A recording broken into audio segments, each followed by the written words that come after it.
I'm not trying something else. Good morning, everyone. Well, it's for me, it's 7 a.m. here in Portugal, and that's also UK time. I'm joined here once again with the lovely Rick Pursell from live from Indonesia, Bali, Indonesia. And you might be able to hear that he's got rain in the background. And if you've ever been to Southeast Asia, you'll know what the rain is like. When it tips down, it comes down. So we've got the accompaniment of rain. We've got Rick, and this show today is to talk about how we can get answers beyond the ordinary. So it is very much about how we can delve into spiritual wisdom. Rick's got, wow, that is hard. Rick's got Oracle of Consciousness, which is the new deck, and we're going to be playing around with those as well. Wow. I just want to welcome you for joining us. Rick, can you hear me? All I can hear is I can, but it's gone very much lower. I've just put my earplugs in. Can you hear me? Yes, I can. Yes, I can hear you. I can hear you perfectly. That's great. If you are joining us and you want to ask us a question, then please do feel free to do that in the chat room. I'll keep the chat room open.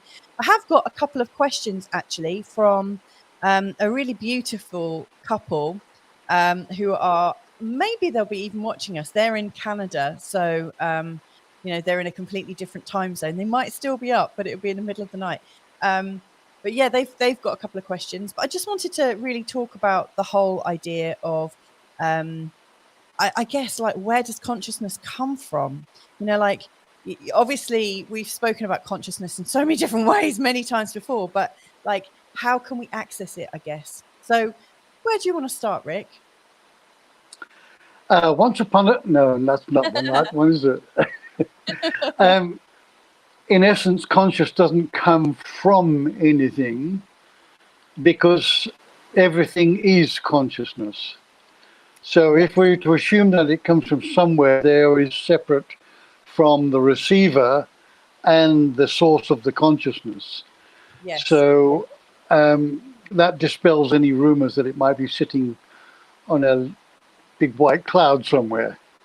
So it's behind you. But the second part of your question is really good because it remains something of an enigma of how do we become more conscious when we already are that consciousness. Yeah. So really the question is, how do I access that which is already there? That was never born, will never die, was never lost, never damaged, never experienced any pain or suffering. That is the consciousness. When the consciousness is in the body, as it is, as we experience it, then we can experience all of those material aspects of pain and suffering. And I'm sure we've all had a decent share of that. So the question is, how do we garner a bigger connection to what is already there? And for me, it's through the heart. It's moving from the head to the heart, as the heart is the portal to this consciousness. And consciousness and love are synonyms.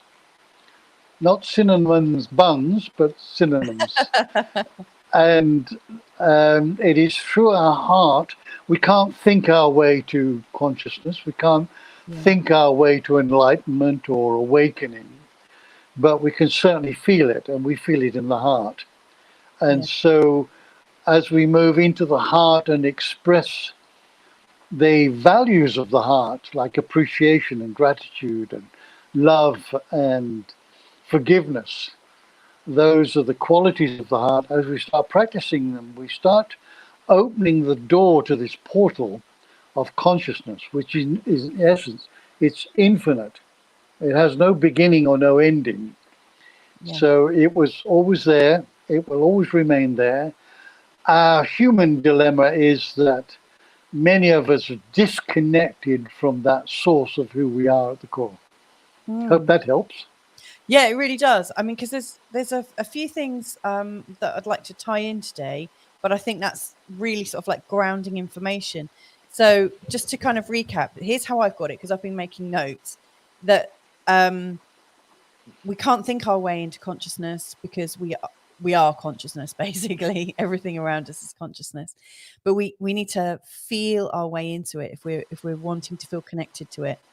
I mean, obviously we are pre-connected to it. We are always, and we can do that with appreciation, gratitude, compassion, basically sort of opening ourselves up to the majesty of it all. And so there are different ways of accessing it. You know, why might we become disconnected from it in the first place? A good question, and I think it's because consciousness is it's a bit whoops, it's a bit like Wi-Fi signals. You can't see them, but it's always there. Right? And what a shame I have to draw that as an analogy. It's Well, very far removed from it, but that's it's something that's always there, and it's vibrating at a very high frequency, an incredibly high frequency, as all aspects of energy vibrate. This is at a vibration at a very high level, I suppose. And what's happened is that as we become more and more disconnected from this source of consciousness, we have become more connected to and identified with material objects. This body, my wife, my car, this computer. I'm a CEO, I'm a janitor. All the labels, we've actually become more solid as we've delved into this three-dimensional, beautiful world that we live in. Mm-hmm. And so in doing so, we've lost sight. I suppose we've forgotten who we are. And now we're in the process of remembering. That is, being a member again, remembering again. So it served us. It served us because we live in this, you don't have to walk along the seaside hills in Cornwall and hear the seagulls crying overhead and the waves crashing on the rocks to think this is a really beautiful, beautiful planet we live in. To hear a child laughing or a bird singing. Yeah. And then when we can take that beauty and superimpose it onto a jackhammer and some loud thump music, because it's all part of the same thing, Yes. all right, we could see the beauty in anything. Only that is a bit more challenging. Yeah. No, you're right. In fact, I want to just share something rather miraculous. It's taking us slightly off topic, but my husband, like Carl and I, we were having lunch a couple of days ago and we had our patio door open out the front, and all of a sudden this beautiful butterfly flew into our house. And there's loads of flowers outside, but this butterfly seemed to just fly in between the two of us. Wasn't after, we couldn't see what it was after. And we were just like watching it in absolute awe. And then this butterfly flew out and went into the garden. And within a minute, it was back in the house again, flying around Carl and I. And it's happened 3 times. And we were just amazed by it because, we've rarely had butterflies fly in. But this butterfly came in 3 times. And we looked at each other and said, look, let's just close the door. Not because we wanted to cut it off, but because our dog would have probably tried to eat it. And we just felt very thankful because it was like one of life's miracles, one of the most beautiful things. And it's like nature coming into our life. Obviously we're in a house. So you're talking about we connect to the material objects and we become very solid. We become identified, like you say. It's like my house, my patio doors, my garden. We label everything. But there is magic everywhere. And that was my little magic. Well, what a lovely story. And of course, what you've described there is synchronicity. It's when the outer world reflects what is happening on the inner world. And I've talked about this before. The caterpillar crawls along the ground, stuffing itself with 3 times its body weight, and usually eating my cabbage leaves. Yeah. And then it hangs itself upside down. It solidifies its outer shell of its body and then turns into quantum soup. So the caterpillar now is a chrysalis with Yeah. soup in it. Yikes. And the caterpillar is absolutely sure that it's dying. Right? But amongst the imaginal cells in that quantum soup, there is a sense of life that is emerging.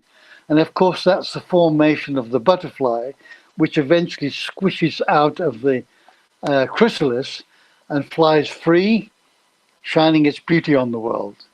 So you and Carl had a beautiful synchronistic moment on 3 occasions, Yeah. showing that where you've come from and to where you are emerging and already are experiencing. That's a beautiful metaphor. Well done. Thank you.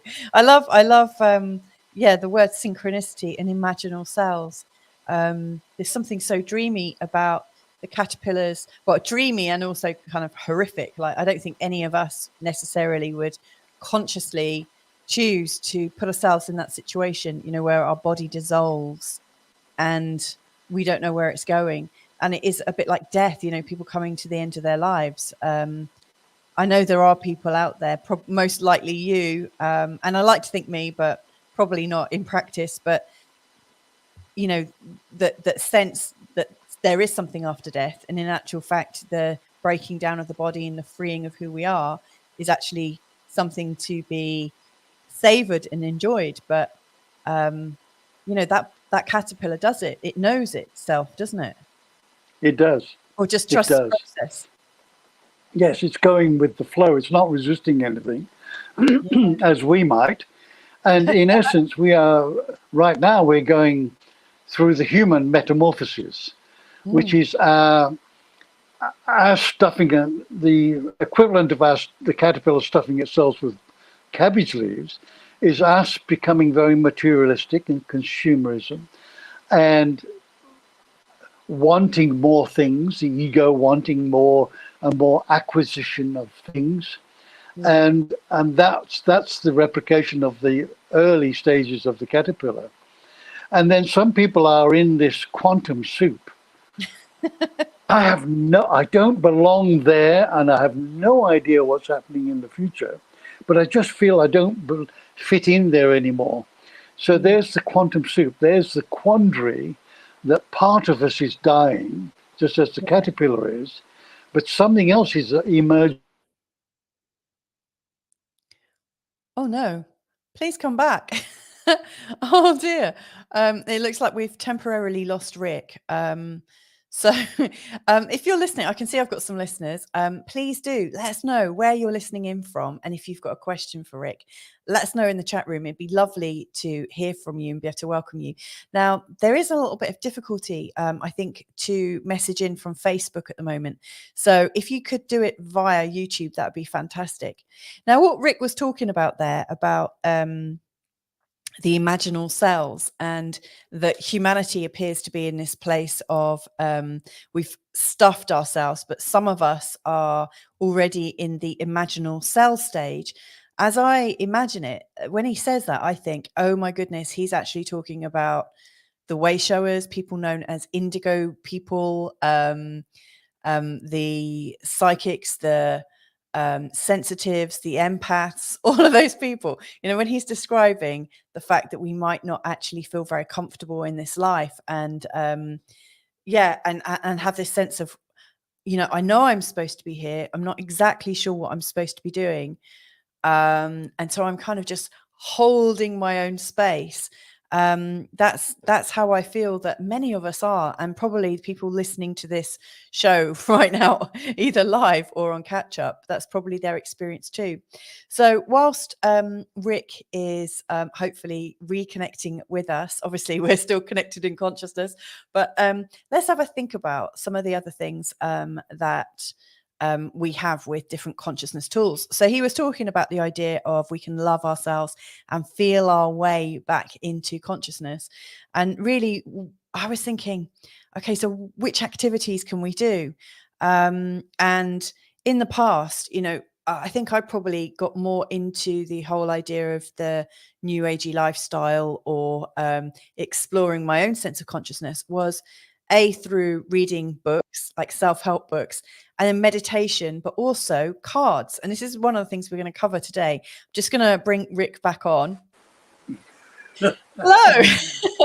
The great thing is we're connected. The internet is still not stable, so. No, well, we are coming from two countries that, you know, in certain parts of Portugal, you can't get very good internet connection. And, you know, obviously it's the same where you are. So I'm very grateful for the connection we do have. I was just sharing with, you know, the idea of us being imaginal selves. And when that's where I lost you. You were saying, you know, that most of us are stuffing ourselves like the caterpillar, like stuffing our faces full of capitalism and also numbing ourselves so we don't have to think into the imaginal stage. But you mentioned that there are lots of imaginal cell people, you know, who realize they don't fit in and have always felt a little bit odd. And they probably don't know what they're doing exactly, but they are just kind of trusting that they're meant to be here. And I was likening it to some of the labels we use, you know, so, you know, people might be considered to be indigo children or crystal children, rainbow children, different vibrations, which obviously are labels, but which we don't like. But we could also say the empaths, the seers, the witches, whatever, you know, people who have a sense of a spiritual majesty, and possibly people who've been diagnosed with different kind of disorders from Western perspective are actually people who see the insanity of how we live and quite possibly don't feel like they fit in. So how do you think humanity is all moving into the imaginal cell stage? I think we will eventually all move into it, and we will also move beyond that to be free, to be sovereign. And there are people on this planet that have moved into that place. Yeah. So it is possible to do that. And once we get to critical mass of people that are truly embedded in this consciousness, in who they are at the core, and are living an embodiment of that, then the critical mass will just speed up that whole process. And I remain ever optimistic that we're right on the right track. And what we're experiencing now is a collapse. The caterpillar knows it's dying, and all of the old systems that don't serve humanity, they don't serve all of the species on this planet, and they don't serve the planet itself, are being slowly but systematically dismantled. Yes. To make way for the new. So that's the process of the imaginal cells. The caterpillar cells are dissolving, but the imaginal cells are birthing and growing. And we're going through this human metamorphosis right now. And it's painful. Yeah. Having given birth to 3 children, right? Yeah. We are birthing a new humanity. And in some cases, we're in the gestation period, and other places we're in the labor, we're in strong labor, we're in the birth canal. Yeah. And I haven't had any babies this lifetime, but it would be hard for me to imagine the amount of pain and discomfort that most women go through. But we have to go through this pain and discomfort as human beings in order to birth the new, out with the old and in with the new. Yeah. So we're seeing this. We're seeing erupting in the streets of France. We're seeing it in many facets of life that would appear that we surely must be heading in the wrong direction. Yeah. But this is the breaking down of the old to make way for the new. Yes, it sure is. Interesting you're talking about birthing pains. First of all, as a woman, I would say that when we're giving birth, we know that pain is going to end, and there should be a beautiful, like, wondrous experience at the end of it. So the pain is felt very differently. You know, like the level of pain we go through, I think if somebody wasn't going through a birthing process and they were feeling that pain, it would feel absolutely awful, like they were dying, and there would be no end in sight. They'd probably be begging for death. Whereas when you're giving birth, it's very, I found it kind of easy just to think, oh, this is just amazing. I really enjoyed it, in fact. And I really hope more women can say that. It can be a really beautiful thing. But you're talking about birthing pains, and what I'm hearing from a lot of people at the moment is they're feeling tight, like everything is around them. And as you're saying that, I was thinking, holy crap, we're in the birthing canal, because that is where everything gets tight. And it feels Yes. like you can't move. There's nothing you can do. All you can do is just go with the process. Yes. So maybe that is where that sort of feeling of lack of space, lack of choice, lack of movement, and you just need to trust that it is the right thing. It is like we are absolutely tight. Yeah. Yeah. Very, very good analogy. Very good Oh, analogy. well, thank you. Yeah. I mean, there's a constriction. There is a lack of freedom. There's a lack of control. The Yes. baby has no control over your muscle contractions, and to No. some degree, you don't. Right? Yeah, you really don't. So No. the baby is in the hands of nature, Mm. and so all that is such a perfect metaphor for what's happening at the moment. There are Mm. many things that are out of our control that we just have to ride through this process in order to birth the new, in order to welcome in the new human being, just as we welcome in the new baby. Yeah. And there will be hiccups, there will be interventions that have to happen, and perhaps a cesarean in some cases, or other medical interventions. But Yeah. yeah, I think that's a good. We are in the birth canal. Many people are. Lots of Yeah. people aren't, but many people feel that way. It's constricted and tight, and difficulty breathing, and sort of gasping at what's happening. Yeah. Gasping is sort of like trying to get more oxygen into the air, and air into the lungs. Sometimes we're aghast at what's happening. Mm. So, Which actually, I love what you're saying there. Actually brings me to the point of the need sometimes for tools to bring us back into that connection of consciousness, because in these moments where everything is tight and we feel like there's no choice, it's very, very difficult to breathe through it and think, oh, this too shall pass. It's very difficult to stay in that feeling of love and stay centered.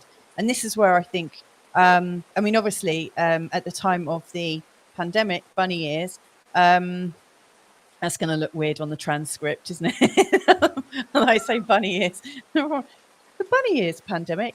Anyway, at the time of the pandemic, that's when a lot of my work came in, you know, because people were seeking answers. And as an astrologer, you know, there is a model that I use that helped me find answers. But in truth, I actually started reading palms when I was about 10, 11, because I was interested in the patterns of life. And soon after started to learn using cards. I can use playing cards, tarot cards. In fact, you can divine information in so many different ways. And so what other tools can you think of that people can use in those moments to be able to connect back in as a little portal to what they need in those moments that are really tight? yes. Well, probably the easiest one is to be mindful. Just be focused and present on whatever is arising in the moment. So if Yeah. you're brushing your teeth or drinking your coffee or walking, listening to a bird, just stop momentarily and just take everything in that is occurring in your perceptions, and so that you're listening, you're aware of your heartbeat, what you're seeing, what you're hearing, what you're tasting. Being mindful is a really good way to bring you into present time. And when you're in present time, there is no ego. The ego is in the past or it's in the future.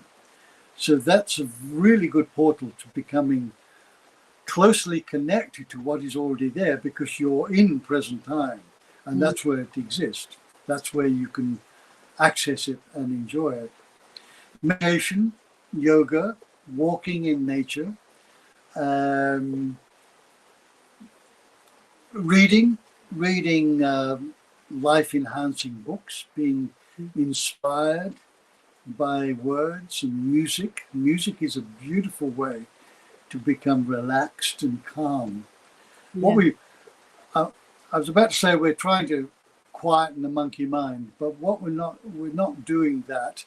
We are supplanting the monkey mind with something that is relaxing and calming, because our mind is not our mind, it's a collective mind of humanity. So good luck with quietening that. But finding something that will bring you into present time and moving deep gratitude and appreciation. That comes from the heart, and then that heartfelt feelings are then the portal into something much bigger and grander. So there's a few. That was a fantastic list. I really loved that, because when you said, and listen to your heartbeat, all of a sudden I could hear my heartbeat, and I had this lovely sort of smile came on my face. I felt really calm. I just want to quickly double back, because this might be information for people, that the ego can only exist in the past and in the future, but in the present, that is when the ego kind of disappears. It's always trying to distract us to be in the future with it, or to be in the past with it, to be in the past and griping or remembering or moaning about things, or in the future, like dreaming and, creating much more in the future. Scheming, I guess. The ego mind is always kind of scheming. And so it is always pulling on the past and the future. Whereas in the now, in the present, that's the place of consciousness. That's the place of beauty, right? Exactly. And the definition of the ego is a false sense of self. So whatever comes out of the ego is a lie. It's not the truth. Yes. So we're telling ourselves, I'm not good enough, I'm unlovable, I don't deserve this. Yes. Right? And there is an infinite consciousness in you that is, how could it possibly constrict itself if it has no beginning or ending? But let me put a little proviso. We're not condemning the past, and we're not condemning the future, because it is by looking back into the past that we can see, well, that was a successful action I did, or wouldn't do that again. That caused some harm. Or we can go to the future and postulate, what reality do I want to create? What life do I want to create for myself and my children? But then we come back to present, always come back. Like the pendulum, we can swing back and forwards between past and future. But when it comes stationary, that's when we're in present time. So we use the past, we use the future, and then come back into present time, into the heart, and ask the heart the questions. What should I do next? Yes. Or as Neil Donald Walsh says, what would love do now? Oh yeah, that's so good, isn't it? So powerful. Isn't it? Yes, that was. Thank you for clarifying that. That was really useful. It's very easy that when we realize one answer, we start discounting the other things, like the past and the future. That was great. Thank you. I also just want to kind of acknowledge in what you were saying that we are. What you were describing actually reminded me of something we do with our kids. If they're in a state, if they're not in themselves, we get them to focus on their senses. What can you smell? What can you hear? What can you feel? Or we might even touch their skin just like lightly on their hand. How does that feel? What can you notice? And we just get them to be in their senses, because then they're in the moment. But we also just distract them. So we got through teething with no pain relief at all, just by always distracting them, giving them something more nourishing to focus on than the pain, which does sound a bit like bypassing, but sometimes that's all you need to get you back in your body. So where we're going from here, I would I would really like to have a look at your cards, find out Okay. your inspiration for the cards, and also test them. Well, not test, 'cause I absolutely trust the wisdom that you've shared within them. But it's interesting because the two questions that I've got, or situations that they'd like some consciousness on or some relief on, are actually very material. Um, the two people that have shared with me their questions, they are highly conscious people. They have a background in altered consciousness, and it's and how to work with consciousness, and to create space for themselves. And yet, as often happens in this world, we can, we might be really good at managing consciousness, like on our day-to-day level, but when it comes to the material things like managing consciousness of selling a house or finding a job, sometimes we come a cropper. And so I just wanted a little bit of clarity for them using your cards. So what would you like to do first?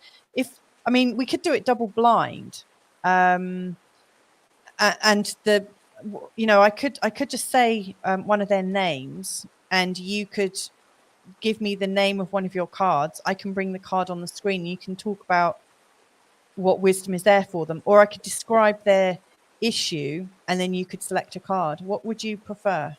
How would you do it? Let's just select a topic, I think. Mm-hmm. But let me just back up one moment, because you're describing the questioners. I think what our world needs, what humanity needs, is practical solutions. Yeah. It's all very well and good to be conscious, and we really need to tap more and more into that. Yes. But we need everyday solutions. I don't call myself a teacher, but what I was practicing was practical spirituality. That is, what can I take home with me and put into practice that will improve my life? Yes. And yes, we can go into altered states of consciousness and multidimensionality, but at the end of the day, we need to be able to function in this somewhat dysfunctional world. Yeah, so I think bring on the practical questions, really. Yeah. I'm so pleased you said that, because actually the way I practice astrology is also, I can't stand it without having a point that's going to help people find their own freedom, find their own clarity in a really sort of practical way. If it's not practical, how can people apply it? And it therefore just creates more of a split between the spiritual world and the sort of deeply rational world. And of course, by naming them those, it causes a chasm. But yes, you're right. Let's make it practical. Okay, so the first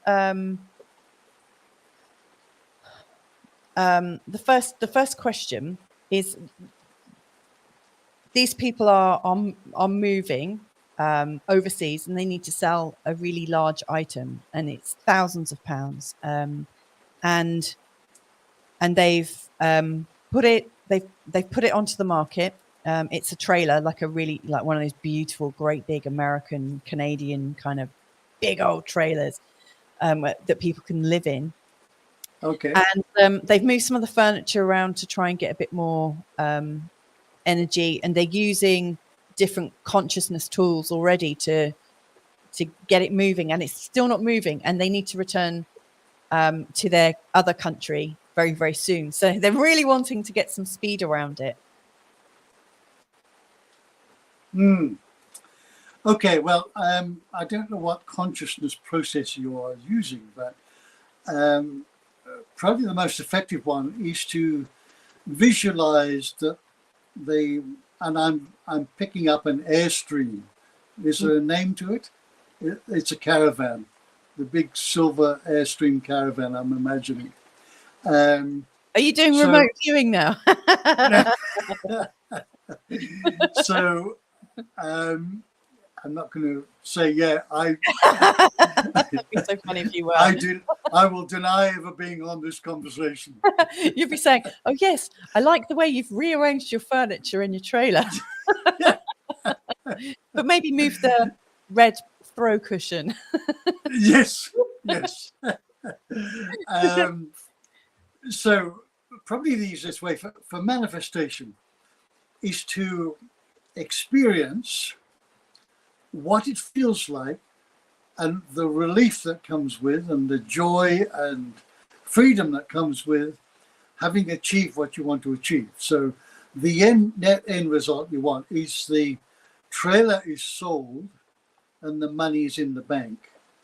Yeah. And then feel, you can visualize that. You can visualize going to your bank account, whether it's digital or a book or whatever, seeing the money there, or going to the bank, or shaking hands with somebody that is buying the trailer. But what we need to do, the real manifestation comes from feeling as it's already complete. Yes. So imagine yourself being in the other country with you've enjoyed the trailer. Yeah, I'm sure you've had some wonderful experiences with it. That chapter is closed, and now you are free to write your next chapter, and you have got the funds to do it, and you're not hampered by having not sold the item. So get this feeling and really breathe into it. What would it feel like to be jumping on the plane knowing that you didn't have to worry about this anymore? Right? And what we tend to do is we put our attention on what we don't want instead of our attention on what we do want. So as the days get closer to your departure, the ego mind will start kicking up all of this. Oh, it's not sold. What are we going to do? Yeah. And we're now got our attention on what we don't want, and we're creating a reality through our thoughts of what we don't want. So keep a very positive outlook. Write it down if you wish, and imagine yourselves how freeing it would be to have solved that, and be so grateful that somebody came along and bought it and relieved you of that problem, but also grateful for the pleasure and moments that you had in that, and with that ability to go out and caravan around in nature or wherever you went. So that would be to me, is the key to manifestation. Wow. It's one thing to visualize it, it's another thing to really feel that you've got it.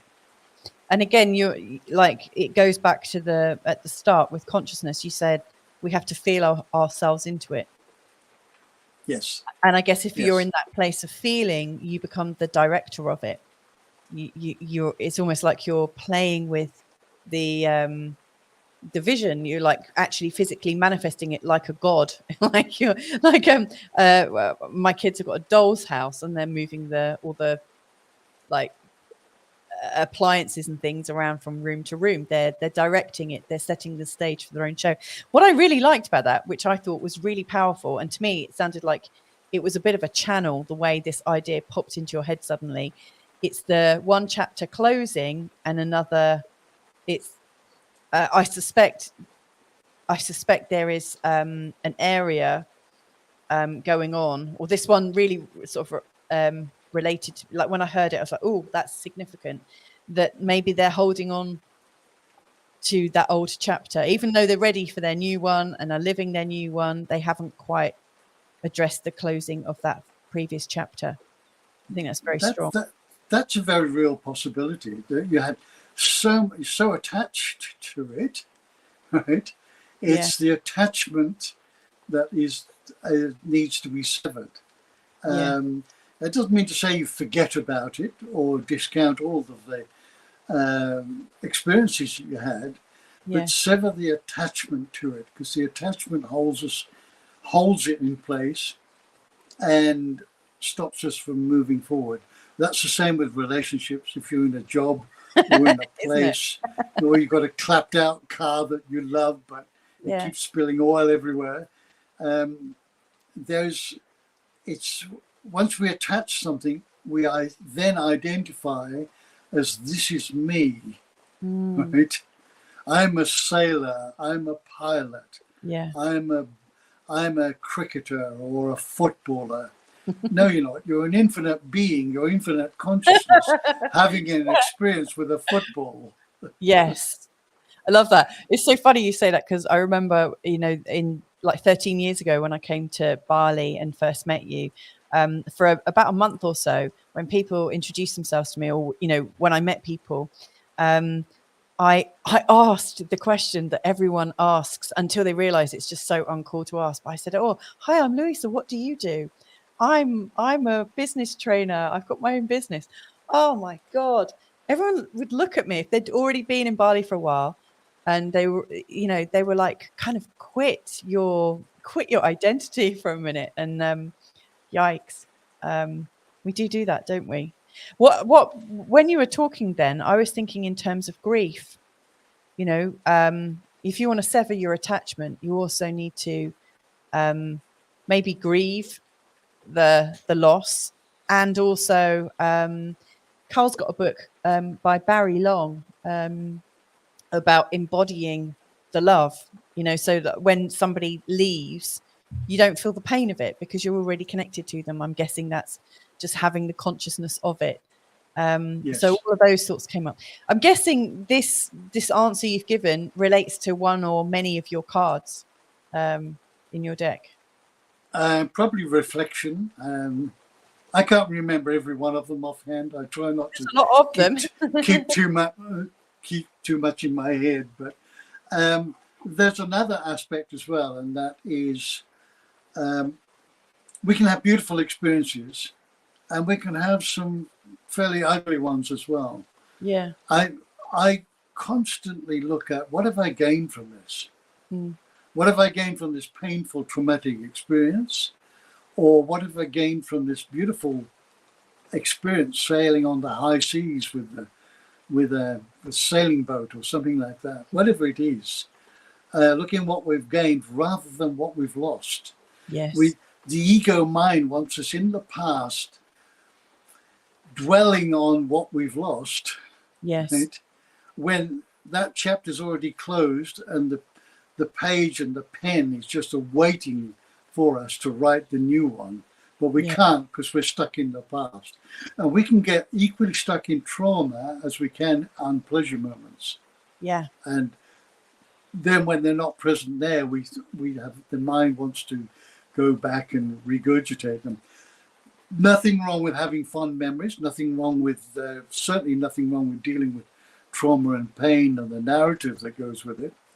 But supplant that, don't dwell on it, don't become the victim, but then look at, well, what did I gain from this? Wow, even the most traumatic experience, which, as you know, my story, I've had a couple of them. Yeah. I wouldn't be who I am today without them. Yeah. Thank goodness for that. Even though you went through that pain, thank goodness you did. Yeah, I absolutely love that and adore that. Right. Can I ask the second question? You can. So, the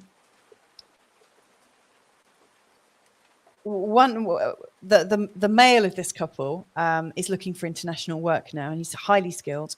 And one of his friends has recommended him for, or is thinking of recommending him for a work, but what's the word? I think what's more important is for him to know how he gets into the flow of finding his new job that's going to allow him to work in a different country and still keep his skills going. What advice comes up about that? Well, I'm a big advocate of following your passion. Yeah. So if you have a passion, then superimpose that passion on what are the opportunities, what are the possibilities available to me in this new country with this gift that I have. And you can change passion to the gift. What is it that I have that is benefiting me, my family, and others beyond that I can give away? I'm talking about an energy exchange, because obviously there has to be some We have to put food on the table. Yeah. It could be a monetary exchange, but focus on what you love doing, right? And or your passion, and just get it out there that this is what I want to continue doing. You may have to take a mundane job in order to pay the bills for a while, but then transit back into your passion. Because I don't know anything about him, I can't really be specific, but I would say find what it is that you are really good at and see what are the opportunities available. What is the possibility? Or are you able to create a possibility and an opportunity? That's great. I have a little bit of extra intel on that. I was recently looking at the astrology for this person as well, and funnily enough, one of the things that I advised was that he did do the practical thing first, just bring the money in, but that actually his current vision of using his already developed skills is actually not necessarily where his future lies. His future lies in creating something bigger for himself, much bigger, which is more aligned with his passion. It's just very funny that both of our bits of advice are pretty much the same on that one. Indeed. And there are no accidents. Yeah. What are the possibilities? What are the opportunities around? So when you go to a new place and you've got some skills or you've got a gift that you can share, have a look around your immediate environment and see, I have a gift to share. What are the avenues that would be interested in that? And then start the ball rolling down that track. Yes. I love that. Thank you so much. You're welcome. Right. We haven't got much long left, and I would really like to share your cards. I'd really like to show some of the work and actually read out the first big statement, if that's okay. Is that all right with you, Rick? Yeah, absolutely. Everything's okay with me. So these words are dedicated to the countless sages of old, those present now, and to future generations who, deeply embedded in consciousness, will be perplexed at our inability to define the world and live by its influence. This then is also a tribute to the many teachers who have crossed my path and my own humble attempt to make sense of the unfathomable. In our ever-changing world, my perspective constantly undergoes adjustments, but for now, let these words permeate deeply within, and if they resonate, wear them outwardly like a favorite pair of jeans. What inspired you to write that, Rick? I downloaded it. It's a download. I get that about 4 o'clock in the morning, and these words just flow through me, not from me. And then I can, and then it, I'm looking at it from the perspective of the reader. Yeah. My own experience, and what is the message that I want to convey through that. So it's multifaceted. Yeah, really lovely. Okay, let me what I'm going to do is I'm going to bring some of the images up. Maybe I'll just click past them one after the other. And if you say, "Oh, stop, I just want to say something." If something feels like, "Oh, I just want to talk about this." Are you happy with that? I am, but you might not, because I could be here for hours. Okay, well let's we'll give it 5 minutes or so. All right, okay, cool. Okay, let's bring them on then. So we've got freedom. This is a great word. I love that word. It's my favorite. Yes. Yeah. Silent witness, being the unconsciousness that is witnessing everything in our lives. Everything. Yes. Equality for everything and everyone. Yeah. You are that. You are that. What does that mean? Consciousness is everything. So whatever we experience through our 5 senses and our 6th sense of intuition, we are that and much more. Seer. I love that. I love that sunrise Mm, in it. yes. Infinite. Again, no beginning, no ending. Was never born, will never die. Purity. Looking at taking away the toxicity of our life. Mm. Yeah. Yeah, I always see purity as burning away stuff, all that we don't Yeah, need. indeed. Seeing through the illusion, what really is there. Being connected to everything. We are connected, just recognizing and acknowledging that connectedness. Yeah. Seeking the truth. We're not conspiracy theorists, we're truth seekers. Yes. And you can see this person is deep in connection with herself, Yes, which is where all truth comes from, I think. exactly. Being here now, being present, in the presence. I love that. And, That's a great thing. Our story. our story. Yeah. We all have a life story, but we're more than the life story. We have a body, we have thoughts, we have emotions, we have a life story, but we're much more than that. Yeah. And we're not lost. We're not lost. So that was the card, that reflection that you thought was quite useful for our couple today. Yes. Reflect back on the experiences, and if you are truly done with it, sever the attachment and let that go, and then reflect on what you want to bring into your life, what you want to create, what reality you want to experience. Yeah. I like that. Ever present. Time is an illusion. There is only now. Oh. Untouched.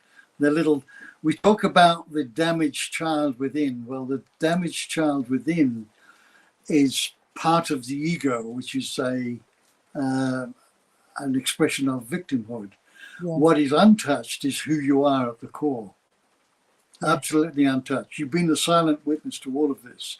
Yes, physically, mentally, and emotionally, we can be really badly hurt. But that which we truly are is untouched. Wow.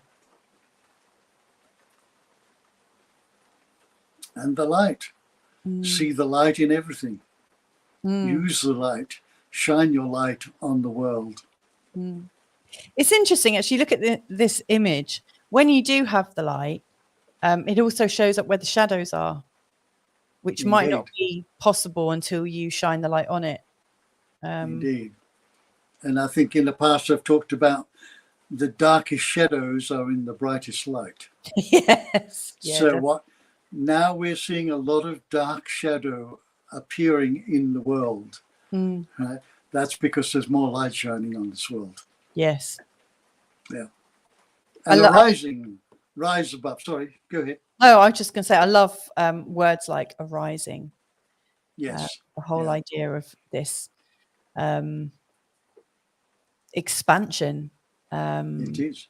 Yeah, I really love it. We're not trying to get rid of fear or the ego or hate or whatever.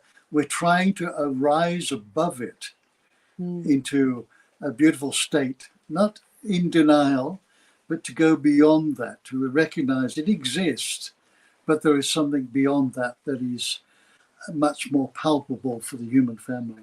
Yeah, absolutely. Right, I'm just going to do one last card. Obviously, how many cards have you got in this deck? I think there's 43. Wow. And there's some text to go with them as well. Oh, which has its corresponding text. Yeah. And it's a digital deck, so you can just, with your hand phone or wherever it is, you can spin it through to shuffle the cards, intuitively touch on your phone, and it will stop and it will pull up the card for you. You can then contemplate the picture to see what comes out of the picture for you, read the text. You can then make notes. You have the capacity to make some notes, and you have the capacity to do a meditation on it if you wish. And it's all digital. You can carry it around with you wherever you go. I have to say that's really useful because when I came to Bali, as lots of people do when they move around a lot, you get rid of all your stuff, and then when you get to your new place, you start picking up all the things that you realize you can't live without. And I ended up buying about 3 packs of cards when I was there, and crystals and all sorts of different things, because like at that time they were like the most important things.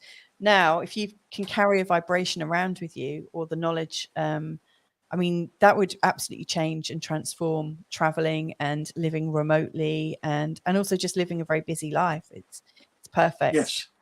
Yeah. And it's so accessible as well. I mean, if you were traveling, you might have your card deck in your suitcase, and you've gone to a meeting, right? And you're feeling, oh, I just need a little bit of inspiration before this meeting starts. Yeah. There's your hand phone, there's your tablet, there's your computer. It's there, readily available. So, yes. Very convenient. And so people can access this on Deckable. Is it www.deckable.com? It's DECKIBLE? IBLE, yes, under Rick Pursell. Okay. And there's a direct link there as well, I think.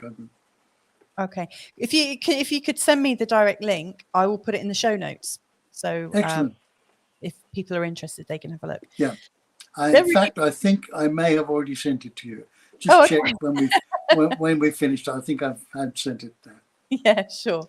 Okay. Well, that was a really lovely dive into some of your most recent work. But obviously, you know, what I'd really love to, I guess, affirm is ever since I've known you, which is like 13 years, I've always known you as a really excellent, grounded, practical source of making the spiritual more understandable, you know, and you know, like this deck, I think gives you a little piece of your mind in terms of some of the gifts that you've got, but there's so many more.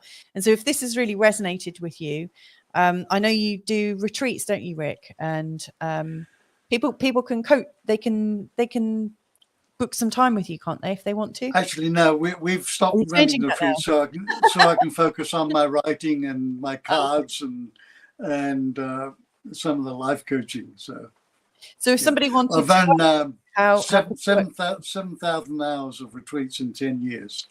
Okay. But can people still work with you if they want to? Just maybe in a retreat. Yes. And what's the best way for them to connect with you? rickpursell.com. RICKPURSELL.com. Yeah. Excellent. All right. Well, good. I think we should wrap this up because I've got to be on another show in a minute with my husband. Good morning, Portugal. Very good. It's been an absolute pleasure spending time with you today and exploring your work, and I love your advice. I know my friends are going to be very grateful of it. Well, thank you for this opportunity, and our sentiments. I think we have a mutual admiration society going here because I've admired your work and what you're doing. Wow. And this hour's just gone in just like that. We're in a timeless zone. Yeah. So thank you for the opportunity. Right yeah, indeed. All right. So if you've enjoyed that, hopefully Rick and I will be back soon with another show. We have gone through phases where it's been weekly or fortnightly. I don't want to do anything on a regular basis, I don't want to promise our time because we've got very busy lives at the moment, but please, you know, if you like this, please do subscribe. And I do think Rick and I will be back quite a lot. I just don't want to sort of guarantee when it's going to happen. We'll be back. Yeah, we so will. Anyway, lots of love. Thank you for joining us, whether it's live or in the replay. And hopefully we'll all see you soon. Take care. Ciao. Ciao, ciao.